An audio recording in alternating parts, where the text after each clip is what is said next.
ये पैसेज वाला example start हो गया है। पहले इंग्लिश मीडियम वाले जो हैं वो पढ़ लीजिए क्या लिखा है, और उसके बाद में फिर जो है मैं सॉल्व करूंगा इसको। पूरी क्लास ऐसे कैसे पढ़ लो एक बार।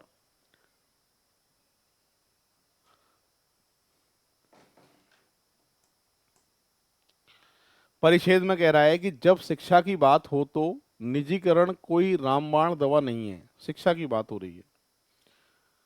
जब शिक्षा की बात हो तो निजीकरण कोई रामबाण नहीं है, ना ही तीसरे चरण में महंगे हस्तक्षेप के गुणवत्तापूर्ण प्रतिभाओं का निर्माण हो सकता है। ठीक है। गुणवत्तापूर्ण शिक्षा का मूल आधार प्राथमिक शिक्षा है। प्राथमिक शिक्षा है। और उन्हें बेहतर बयान सिर्फ निधि प्रदान करने का सवाल नहीं है। बजट में आवंटन और प्रशिक्षण बढ़ाकर सरकार ने स्थिति को सुधारने की कुछ उपाय किए हैं। हाँ जी, स्थिति को सुधारने के कुछ उपाय किए हैं ऐसा लिख रहा है। ठीक है, सुधारने के प्रयास किए, लेकिन हमें शिक्षा के सार्वजनिक व्यय की प्रभावोत्पादकता को बढ़ाने के लिए उत्कृष्ट कार्य कम ही किया है। ठीक है, क्योंकि यह एक राजनीतिक और प्रशासनिक कार्य है। ग्रामीण स्कूल में जो शिक्षा पढ़ाने के लिए नहीं आते हैं, शिक्षा पढ़ाने के लिए नहीं आते हैं, एक अनुमान के अनुसार अनुपस्थित लगभग 30% हैं। और जिन शिक्षकों को पढ़ाने की योग्यता और प्रेरणा नहीं है, लेकिन जो चुनौतियों के साथ सेवा में बने हुए हैं, वे भारत में सामाजिक राजनीतिक यथार्थ के भाग हैं। कुल मिला के मोटा मोटी शिक्षा के बारे में ये पूरा पैसेज है। और गांव में शिक्षा कैसी चल रही है, कितने % टीचर एब्सेंट रहते हैं, उनके बारे में बात दी हुई है। साथ ही साथ में शिक्षा के ऊपर ही पूरा पैसेज है। अब इससे रिलेटेड क्या एग्जाम्पल पूछे हैं उनके आंसर हम देंगे। यहाँ पर पहला प्रश्न क्या है कि भारत सरकार ने शिक्षा की गुणवत्ता को सुधारने के लिए पर्याप्त काम नहीं किया है। पर्याप्त काम नहीं किया है गुणवत्ता सुधारने के लिए। अब देखो इसमें क्या लिखा है कि जब शिक्षा की बात हो तो निजीकरण का कोई रामबाण दवा नहीं है, ना ही तीसरे चरण में महंगे हस्तक्षेप की गुणवत्ता प्रतिभाओं को निर्माण हो सकता है। गुणवत्तापूर्ण शिक्षा का मूल आधार प्राथमिक शिक्षा है। उन्हें बेहतर बनाना सिर्फ निधि प्रदान करने के सवाल नहीं है। बजट आवंटन प्रतिशत बढ़ाकर सरकार ने स्थिति को सुधारने के लिए कुछ उपाय किए हैं। कुछ उपाय किए हैं, ये बात लिखी है। ठीक है, अब प्रश्न में क्या कह रहा है, भारत सरकार ने शिक्षा की गुणवत्ता को सुधारने के लिए पर्याप्त काम नहीं किया है। कुछ सुधार किए हैं, पर्याप्त काम तो नहीं किया है, ये बात तो सही है। कुछ काम किया है पर पूरा काम नहीं किया है। कुछ हद तक सुधारने की कोशिश करी है, पर गवर्नमेंट चाहे तो जो है शिक्षा को अच्छे ढंग से जो है वो देश में लागू कर सकती है। तो ये बात जो है 100% सही है। पहला, भारत सरकार ने शिक्षा की गुणवत्ता को सुधारने के लिए पर्याप्त काम नहीं किया है। पर्याप्त काम नहीं किया, जितना करना चाहिए था उतना काम नहीं किया है। तो ये बात निश्चित रूप से क्या है बच्चों, सत्य है। तो फर्स्ट का आंसर 21 का आएगा, फर्स्ट वाला। अब बढ़ते हैं सेकंड। सेकंड में क्या लिखा है कि बजट में प्राथमिक शिक्षा के लिए और निधि आवंटित करने के लिए शिक्षा की गुणवत्ता में काफी सुधार आएगा। अब बजट में प्राथमिक शिक्षा के लिए और निधि आवंटित करने के लिए शिक्षा गुणवत्ता में काफी सुधार आएगा, ये वाली बात जो है पैसेज के हिसाब से अगर मैं देखूं तो प्राथमिक शिक्षा के बारे में लिखा था कि ग्रामीण स्कूल में जो शिक्षक पढ़ाने के लिए नहीं आते हैं, अनुमान के अनुसार 30% है। जिन शिक्षकों को पढ़ाने की योग्यता प्रेरणा लेकिन चुनौतियों का सेवा में सामना। ठीक है।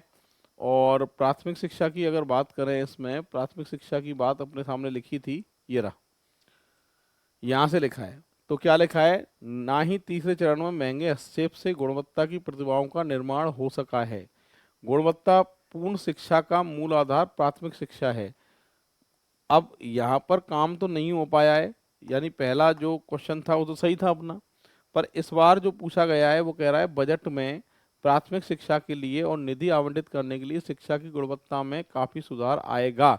यस, सुधार आएगा। अब ये 100% नहीं है कि 100% सुधार आएगा, हाँ, पर स्थितियां जो है वो सुधरेंगी, ये तो फाइनल है। अब जब तुम्हें 100% पता नहीं हो तो एक तो ये बात सही है जो लिखी है। अब सही गलत तो नहीं है, और गलत नहीं है तो ये वाला ऑप्शन तो आएगा नहीं, और डाटा भी जो है पूरे हमारे पास बच्चों। दो ऑप्शन पे जाके आप रुकोगे, यहाँ पर एक ऑप्शन पे जाके रुकोगे कि भाई जो ये 100% सही है, और एक पे जाके रुकोगे संभवतः सत्य है। फिलहाल जो परिच्छेद अपने सामने है उसको देखते हुए, पैसेज को देखते हुए, ये जो कंक्लूजन है वो निश्चित रूप से सत्य तो नहीं माना जाएगा, पर संभवतः सत्य ये बात जो है वो होगी। ठीक है, सुधार तो मिलेगा। अब इससे सक्सेस मिलेगी नहीं मिलेगी वो 100% नहीं कह सकते, पर हाँ मिलेगी। संभवतः सत्य, 100% सत्य तो ये बात नहीं है। तो फिलहाल आंसर आएगा सेकंड। बढ़ते हैं 23 की तरफ। 23 को पूरी क्लास पढ़ लो एक बार, क्या लिखा है, क्या कह रहा है। भारत में निजी रूप से चलाए जाने वाले सभी शिक्षा संस्थानों में शिक्षा की गुणवत्ता सुनिश्चित की जाती है। कहीं भी ऐसे निजी संस्थान की बात हो रही है कि इसके अंदर निजी संस्थान की और शिक्षा की गुणवत्ता सुनिश्चित की जाती है, इसमें ऐसा कहीं लिखा है कि पैसेज में ये वाली लाइन जो है वो निजी शिक्षण संस्थान की बात हो रही है? तो यहाँ पर लिखा है बजट में आवंटित सरकार ने बढ़ाकर, ये बात ठीक है, क्योंकि राजनीतिक प्रशासनिक अनुमान अनुपस्थिति 30% है। जिन शिक्षकों को पढ़ाने की योग्यता, प्रेरणा लेकिन चुनौती के साथ सेवा भारत में राजनीतिक यथार्थ है। अब इसमें बात करें कि जब शिक्षा की बात हो तो निजीकरण कोई रामबाण दवा नहीं है। ओके, निजीकरण की बात आ गई। ठीक है, तो इसमें ये जो बात दे रखी है, दोबारा देख लेते हैं फिर से इसको, इस पैसेज को क्या कहना चाहता है। यहाँ पर कह रहा है भारत में निजी रूप से चलाए जाने वाले सभी शिक्षा संस्थानों में शिक्षा की गुणवत्ता सुनिश्चित की जाती है। ये बात जो है वो 100% सही तो नहीं है और संभवतः सत्य भी नहीं है, क्योंकि ये बात गलत है। कहीं भी शिक्षा संस्थान में शिक्षा की गुणवत्ता सुनिश्चित नहीं की जाती है। तो अब डाटा अपर्याप्त है, ये तो मैं उत्तर दूंगा नहीं। अब संभवतः असत्य या निश्चित रूप से असत्य, इन दोनों पे आके रुकेंगे। 100% ये बात गलत भी नहीं है, क्योंकि सही हो सकती है, पर ज्यादातर गलत होने की संभावना है। ऐसी सूरत में आप आंसर देके आओगे 4। फिलहाल 4 नंबर का ऑप्शन जो है इसका सही आंसर होगा।